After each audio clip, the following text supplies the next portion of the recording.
Class में हम लोग सिमुल्टेनियस डिफरेंशियल इक्वेशन तक पढ़ लिए थे। इससे पहले हम लोग second order linear differential equation, second order differential equation with variable coefficient और टोटल डिफरेंशियल इक्वेशन, ये सारा टॉपिक पढ़ लिए हैं। ठीक है, उससे 2 क्वेश्चन आता है सिमुल्टेनियस डिफरेंशियल इक्वेशन तक, जितना हम पढ़ाए हुए हैं उससे। ठीक है, और 2 क्वेश्चन इससे पूछता है। ठीक है, जैसे हम बताए थे कि 4 क्वेश्चन डिफरेंशियल इक्वेशन से आपका पूछेगा पार्ट 3 में, तो 2 क्वेश्चन पार्शियल डिफरेंशियल इक्वेशन से पूछेगा। ठीक है, यहाँ पीडी का मतलब है पार्शियल डिफरेंशियल इक्वेशन, यानी 50% सिलेबस आपको पार्शियल डिफरेंशियल इक्वेशन का पढ़ना है। ठीक है, जो हम लोग पूरा डिफरेंशियल इक्वेशन पढ़ेंगे उसका। तो पार्शियल डिफरेंशियल इक्वेशन में पढ़ना क्या क्या है, तो पहला पढ़ना है लीनियर पार्शियल डिफरेंशियल इक्वेशन। जैसे हम लोग सिंपल जो डिफरेंशियल इक्वेशन पढ़ते हैं उसमें भी कई टाइप का होता है, लीनियर होता है, सेकेंड ऑर्डर होता है, उससे ज्यादा ऑर्डर का होता है, डिग्री ज्यादा होता है।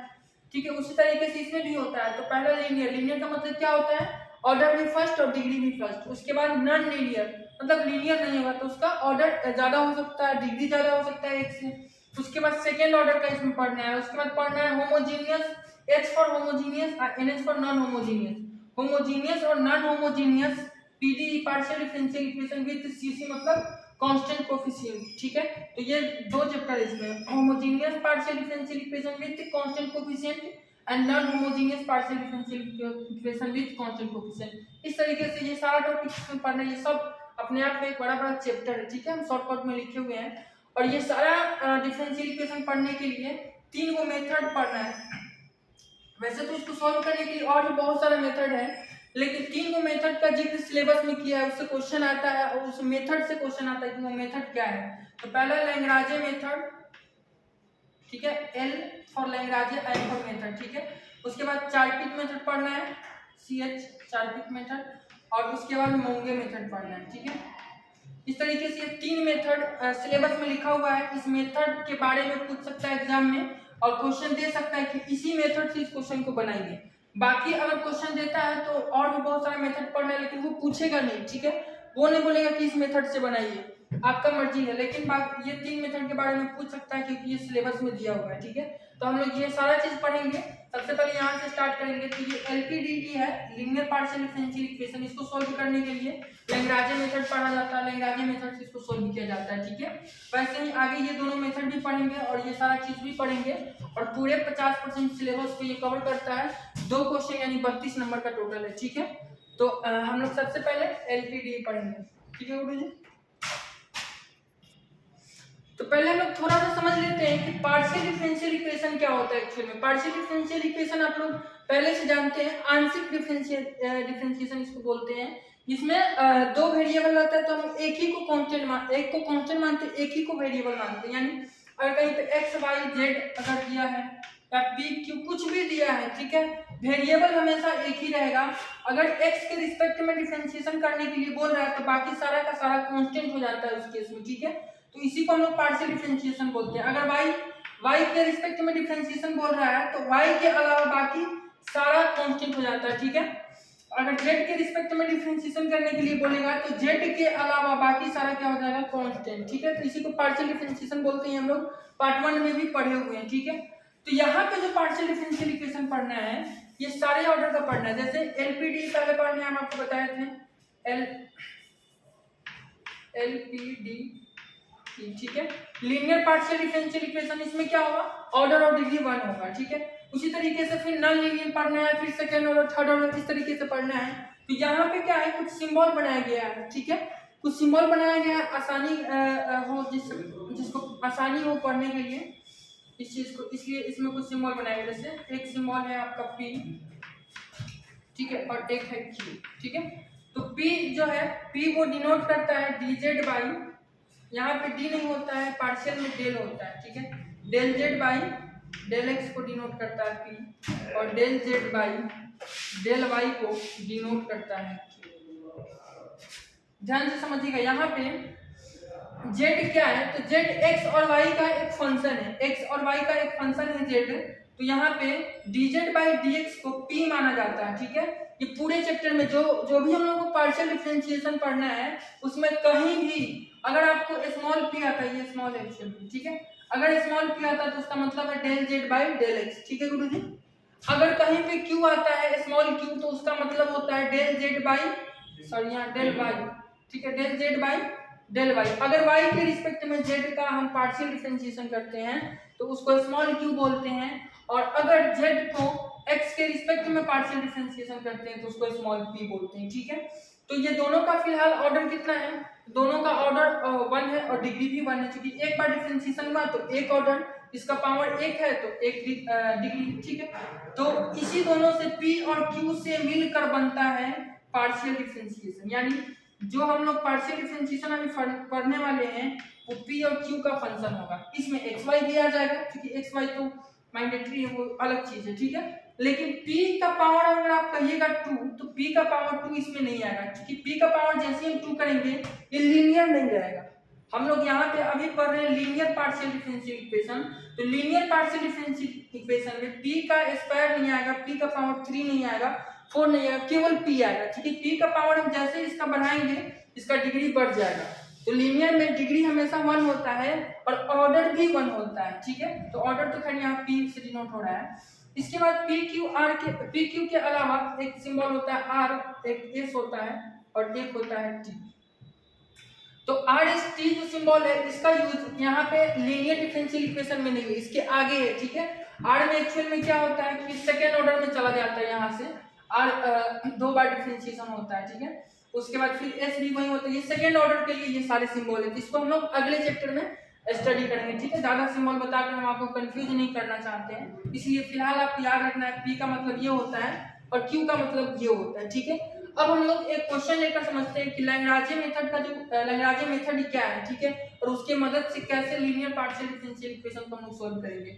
इसका जो स्टैंडर्ड फॉर्म होता है ये भी समझ लीजिए, इसका स्टैंडर्ड फॉर्म ऐसे होता है capital P small p plus capital Q small q is equal to R। अगर इस टाइप का इक्वेशन है तो इसको हम लोग बोलेंगे लीनियर पार्शियल डिफरेंशियल इक्वेशन है, और इसको लैग्रांज मेथड से हम लोग सॉल्व करते हैं। कैसे पहचान में है कि लीनियर पार्शियल डिफरेंशियल इक्वेशन है, तो यहाँ जो स्मॉल p है ये स्मॉल p इंडिकेट कर रहा है del z by del x को, और इसका पावर कुछ भी नहीं है, पावर 1 से ज्यादा नहीं है, तो हम लोग कहेंगे कि क्या है, डिग्री इसका 1 है, और p अपने आप में ऑर्डर 1 को रखता है और q भी ऑर्डर 1 को रखता है, यानी p और q जो है ये अपने आप में लीनियर है। ठीक है, और यहाँ पे जो कैपिटल P है और कैपिटल Q है ये इसका कोफिशिएंट है, तो ये यहाँ पे कुछ भी हो सकता है, एक्स वाई का फंक्शन हो सकता है या फिर कोई कांस्टेंट नंबर हो सकता है, और R के बारे में भी वही कहा, यानी कैपिटल P कैपिटल Q और कैपिटल R जो है x और y या फिर कांस्टेंट हो सकता है। ठीक है, तो इस तरीके से ये इसका स्टैंडर्ड फॉर्म होता है, और इस टाइप की इक्वेशन को हम लोग, इस टाइप की डिफरेंशियल इक्वेशन को हम लोग लैग्रांज मेथड से सोल्व करते हैं। ठीक है, तो पहले समझते हैं लैग्रांज मेथड क्या है। तो देखिए क्वेश्चन ये बिहार यूनिवर्सिटी में 2012 में पूछा हुआ है। ठीक है, 2012 का ये क्वेश्चन है, इसको सॉल्व करते हैं और आपको समझाते हैं कि लैग्रांज मेथड एक्चुअल में होता क्या है। सबसे पहली बात आपको देखना है इसका ये जो लैग्रांज मेथड का स्टैंडर्ड फॉर्म है उस पर ये बैठ रहा है कि नहीं, क्योंकि स्टैंडर्ड फॉर्म पे होगा, उस फॉर्म में होगा तभी तो उस पर हम लोग लैग्रांज मेथड अप्लाई करेंगे। ठीक है, तो क्वेश्चन में देखने से तो लग रहा है कि ये उस फॉर्म पे नहीं है, लेकिन अगर इसको अरेंज करके लिखा जाए तो उस फॉर्म पे ये बैठ जाएगा। ठीक है, तो इसको हम लोग कैसे लिख सकते हैं, इस z को मल्टीप्लाई कर देते हैं इस ब्रैकेट के साथ, यहाँ पे ये हो जाएगा zx, ठीक है, माइनस zy q, ठीक है, is equal to y square minus x square, यही इक्वेशन है। ठीक है गुरु जी, अब ध्यान से देखिए, यहाँ ये zx है और यहाँ ये zy है, तो और यहाँ x square minus y square minus x square है, तो आप मन में इसको कैपिटल P मान लीजिए और इसको माइनस के साथ इसको क्या करिए आप, पूरे माइनस के साथ आप इसको Q मान लीजिए और इसको R मान लीजिए। क्योंकि हम PQR के बारे में पहले ही बोले थे कि PQR जो है x y z में से किसी का फंक्शन हो सकता है या सभी का फंक्शन हो सकता है या फिर कोई कांस्टेंट भी हो सकता है। तो यहाँ पे देख रहे हैं आप, इसमें कहीं भी x y z के अलावा कुछ नहीं है और कांस्टेंट के अलावा कोई PQ थोड़ा है इसके बीच में। देखिए x है, z है, यहाँ पे z है, y है, यहाँ पे y है, x है, इसमें कोई दिक्कत नहीं है, ये बिल्कुल स्टैंडर्ड फॉर्म पे है। ये लैग्रांज मेथड हम लोग इस पे अप्लाई कर सकते हैं, क्योंकि लैग्रांज मेथड में स्मॉल p के बगल वाले को कैपिटल P मान लेते हैं, ठीक है, और स्मॉल q के बगल वाले को कैपिटल Q मान लेते हैं, और RHS में जो है उसको R मान लेते हैं। बस ये PQR की जगह पे क्या होना चाहिए, तो एक्स वाई जेड का कोई भी फंक्शन होना चाहिए, ठीक है, या फिर कोई कांस्टेंट नंबर होना चाहिए, ठीक है, तो वही चीज है। तो इसमें लैग्रांज मेथड हम लोग अप्लाई कर सकते हैं। तो अब लिखेंगे बाय लैग्रांज मेथड, ठीक है, एल मेथड मतलब एल पर लैग्रांज, ठीक है, जगह कम है। तो लैग्रांज मेथड अब क्या कहता है, तो लैग्रांज मेथड कहता है कि आप कहीं से खोद कर ऐसा इक्वेशन लाइए, अगर इस फॉर्म में इक्वेशन है, किस फॉर्म में, capital P small plus capital Q small q is equal to R, अगर इस फॉर्म में कोई भी इक्वेशन है तो लैग्रांज मेथड कहता है कि हम आप ये सुविधा दे रहे हैं कि आप इसको ऐसे लिख सकते हैं, dx by capital P is equal to dy by capital Q is equal to dz by, मतलब लैग्रांज मेथड सीधा इस चीज को इस फॉर्म में बदल देगा, ठीक है। लैग्रांज मेथड यही कहता है, अगर कोई भी इक्वेशन इस फॉर्म में है, ठीक है, जहां पे कैपिटल पी क्यू आर का मतलब हम आपको बता दिए हैं और स्मॉल पी क्यू का मतलब भी हम आपको बता दिए हैं। स्मॉल पी क्यू क्या बताता है, del z by del x को, और ये क्यू बताता है del z by del y को, ठीक है। तो उस कंडीशन में लैग्रांज इसको इस फॉर्म में बदल देता है, यानी इस इक्वेशन के जगह पे हम लैग्रांज मेथड से क्या लिख सकते हैं, dx बाई कैपिटल पी, तो कैपिटल पी की जगह पे यहाँ क्या है, z x is equal to dy by capital Q की जगह पे क्या है, माइनस जेड वाई, नहीं है ना, is equal to dz by capital R की जगह पे क्या है, y square minus x square, ठीक है। तो ये लैग्रांज मेथड से हो गया। अब ये सेम चीज हम लोग पढ़े हुए हैं सिमुलटेनियस डिफरेंशियल इक्वेशन में। अब इसका सॉल्यूशन कैसे करना है, तो चूंकि अब ये सिमुलटेनियस डिफरेंशियल इक्वेशन बन गया और इसका सॉल्यूशन करने का मेथड ऑलरेडी हम पहले पढ़ चुके हैं और आपको बताए भी थे पिछले वीडियो में कि कैसे इसका सॉल्यूशन करते हैं। इसका सॉल्यूशन बड़ा ही आसान होता है। आप पढ़े क्यों गुरु जी? नहीं पढ़े तो ध्यान से समझिए। ई आपका अगर छूटा तो ये लैग्रांज मेथड वाला भी क्वेश्चन नहीं बनेगा। इससे सिंपल डायरेक्ट क्वेश्चन आता है, इससे भी एक क्वेश्चन आता है, कभी कभी दो भी पूछता है, तो बहुत इंपॉर्टेंट है। देखिए इसका सॉल्यूशन कैसे करते हैं एक्चुअल में। तो इसका सॉल्यूशन करने के लिए हम क्या करते हैं, पहले इसको 1 मान लेते हैं, ठीक है, इसको 2 मान लेते हैं और इसको मान लेते हैं 3। इसमें सारा खेला रेशियो का होता है, ठीक है। 1 2 3 में हम लोग कुछ भी अप्लाई करके यहाँ पे एक इक्वेशन बनाते हैं जहाँ से dy dx खत्म हो, ठीक है। तो यहाँ पे क्या कर सकते हैं, एक सेकंड देखिए, एक्चुअल में हमको यहाँ से दो ऐसा इक्वेशन निकालना होता है जिसमें dx और dy नहीं हो, और दो अगर हम इक्वेशन दे देते हैं तो उसका आंसर हो जाता है। लिख देते हैं कि इक्वेशन 1 और 2 से ये आंसर हो जाएगा। इक्वेशन 1 और 2 गिव्स रिक्वायर्ड सॉल्यूशन, ठीक है। तो अब dx dy हटाना रहता है, यानी इंटीग्रेशन हमको करना पड़ेगा तभी हटेगा। तो यहाँ अगर इक्वेशन 1 और 2 को हम ले लेते हैं, क्योंकि सारा का सारा तीनों इक्वेशन एक दूसरे के इक्वल है, तो कोई दो भी एक दूसरे के इक्वल होगा। तो अगर इस दोनों को लेते हैं तो यहाँ ध्यान से देखिएगा तो जेड जेड कट जाएगा, और यहाँ एक से ऊपर में भी dx है तो इसका इंटीग्रेशन निकलेगा कि नहीं, आसानी से निकल जाएगा। इधर भी नीचे y है, ऊपर में भी dy है, इसका भी इंटीग्रेशन निकल जाएगा, यानी एक इक्वेशन हमको यहीं से प्राप्त हो जाएगा, ठीक है। तो लिख देंगे फ्रॉम 1 and 2, ठीक है। 1 and 2 से क्या होगा, dx by zx is equal to dy by minus z y, ठीक है। तो यहाँ से जेड जेड क्या हो जाएगा, खत्म, ठीक है। उसके बाद दोनों तरफ क्या करेंगे, इंटीग्रेशन करेंगे। दोनों तरफ जैसे इंटीग्रेशन करेंगे, इधर में क्या हो जाएगा, dx बाई x है तो log x हो जाएगा, इंटीग्रेटिंग, ठीक है। तो इधर में क्या हो जाएगा, log x हो जाएगा।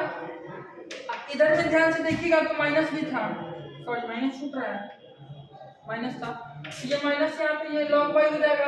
अच्छा आप बताइए, इंटीग्रेशन जब आता है तो कांस्टेंट भी साथ में लाता है, तो अगर ये दोनों log में है तो कांस्टेंट भी हम क्या करते हैं, log में ले लेते हैं, तो प्लस c1, क्योंकि एक इक्वेशन और बनाना है तो उसमें भी कांस्टेंट आएगा, इसलिए हम यहाँ c1 लिए हैं, वहां पे c2 लेंगे, ठीक है। तो यहाँ से ये हो जाएगा log x is equal to, अब देखिएगा ये माइनस में ये प्लस में, तो फॉर्मूला क्या होता है, log a माइनस b बराबर क्या होता है, log a minus log b बराबर क्या होता है, a माइनस b होता है, तो c बाई y हो जाएगा, क्योंकि माइनस है प्लस रहता तो इंटू होता, ठीक है। तो यहाँ से दोनों तरफ लॉग हट जाएगा तो x इज इक्वल टू क्या आ जाएगा, c बाई वाई हो जाएगा, यानी x y is equal to c1 है, ठीक है। X y is equal to c1, ये इक्वेशन नंबर क्या हो गया, 1 हो गया। एक इक्वेशन बन गया। अब इसी तीनों इक्वेशन को ध्यान में रख करके इसी को कोई ट्रिक इस पे अपना के, कोई तरीका अपना के एक और ऐसा इक्वेशन ला देना है। मतलब इस दोनों तीनों में कोई कुछ अप्लाई ऐसा करना है, कुछ ऐसा क्रिएशन करना है कि उसका दोनों को हम जैसे कैसे यहाँ सोल्व कर दिए इक्वेशन ला दिए वैसे ही इक्वेशन ला दे, ठीक है। और दूसरा जैसे इक्वेशन आ जाएगा हम बोल देंगे equation 1 and 2 gives required solution. यानी जो लैग्रांज मेथड है वो कुछ नहीं है, लैग्रांज मेथड आगे चल के बन जाता है सिमुल्टेनियस डिफरेंशियल इक्वेशन। बस मतलब लैग्रांज जो है लीनियर डिफरेंशियल इक्वेशन को सिमुल्टेनियस तक लाने का एक माध्यम है, ठीक है। उसके बाद तो आपको सिमुल्टेनियस डिफरेंशियल इक्वेशन की तरह ही इसको सोल्व करना होगा। यानी लैग्रांज मेथड सीधा इस फॉर्म पे रहेगा तो सीधा ही इसको ट्रांसफर कर देता, माने कुछ है ही नहीं है, सीधा सीधा समझिए कि देखता इधर देखता है, इसको इजाजत दे देता है कि हाँ आप इसको ऐसे लिख सकते हैं, बस इतना ही है लैग्रांज मेथड, ठीक है। ये सॉल्यूशन नहीं देता है, सॉल्यूशन देता है सिमुल्टेनियस डिफरेंशियल इक्वेशन का, ठीक है। तो मिटा करके इसका हम दूसरा इक्वेशन ड्रॉ करते हैं, ठीक है। तो आगे हम लोग देखते हैं अब आगे इसको कैसे सोल्व करें, मतलब एक इक्वेशन और लाना है। तो अब देख लीजिए इसमें इस दोनों को तो हम इक्वेट कर दिए हैं ऑलरेडी, तो अब इस चीज को दोबारा नहीं ले सकते, एक ही चीज को तो ऐसे थोड़े है कि फिर हम इसी को ले लें फिर उतना ही ला दें, ऐसा तो नहीं, कोई दूसरा लेना पड़ेगा।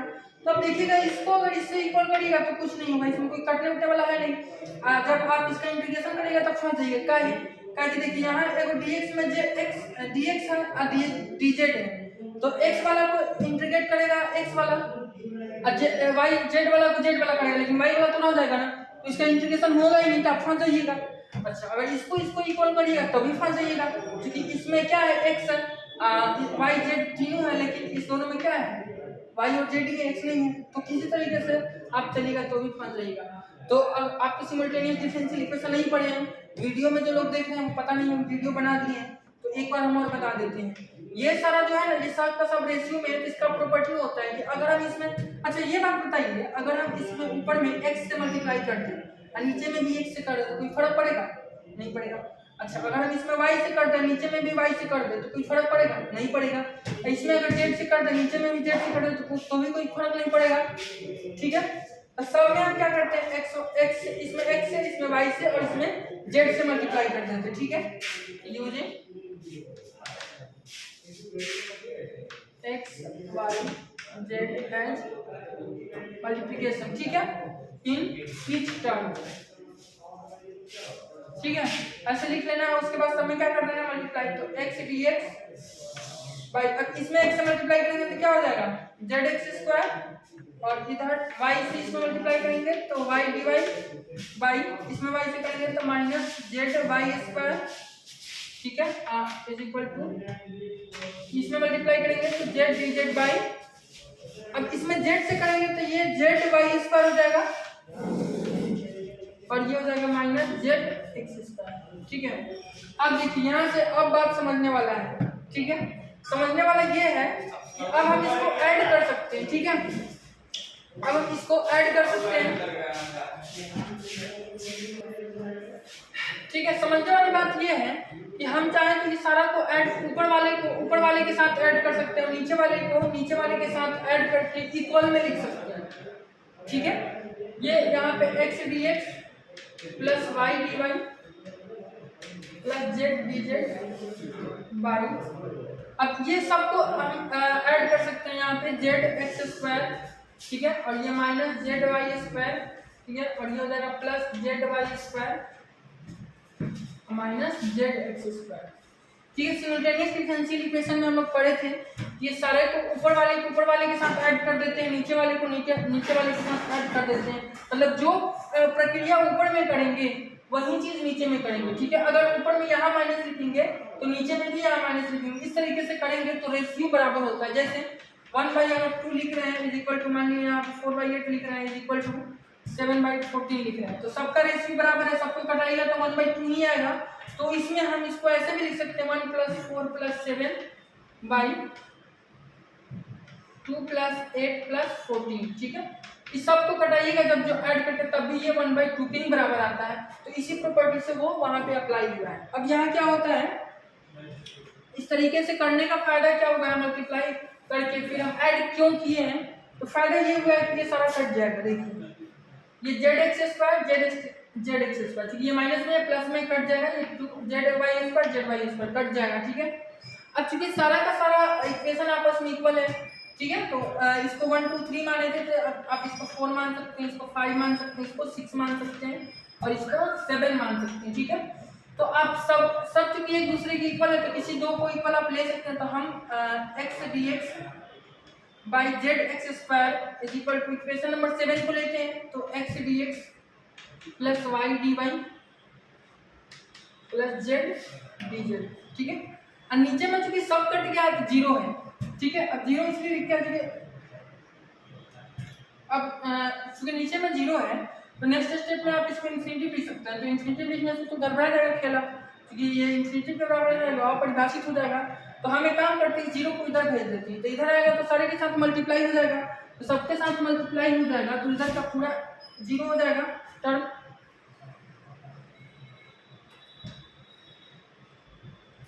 तो इधर का सारा टर्म जीरो हो जाएगा, ये जीरो आएगा जैसे ही इधर मल्टीप्लाई में सारा इधर का जीरो हो जाएगा, यानी इतना इज इक्वल टू क्या हो जाएगा, zero x dx plus y d y plus z d z is equal to zero हो जाएगा, ठीक है। अब हम लोग दोनों तरफ इंटीग्रेशन कर देंगे, तो x का integration x square by 2 plus y का integration y square by 2 plus z का integration z square by 2 is equal to, अब जीरो का इंटीग्रेशन हो जाता है कांस्टेंट, इसको हम c2 नाम देते हैं, ठीक है। तो यहाँ से ये x square plus y square plus z square is equal to 2 को कॉमन लेके इधर ला दिए तो 2c2 हो गया। तो अब ये क्या हो गया, एक नया इक्वेशन बन गया एक्स वाई जेड में, और यही हमको चाहिए था, तो हम इसको नाम देंगे इक्वेशन नंबर 1 और उस वाले को इक्वेशन नंबर 1 नाम दिए, जिसको इक्वेशन नंबर 2 नाम दिए। अब यहाँ पे लिख देंगे equation 1 and 2 gives required solution, ठीक है। यही इसका सॉल्यूशन हो जाएगा, ठीक है। उम्मीद करते समझ में आ गया होगा, मिलेंगे नेक्स्ट वीडियो में।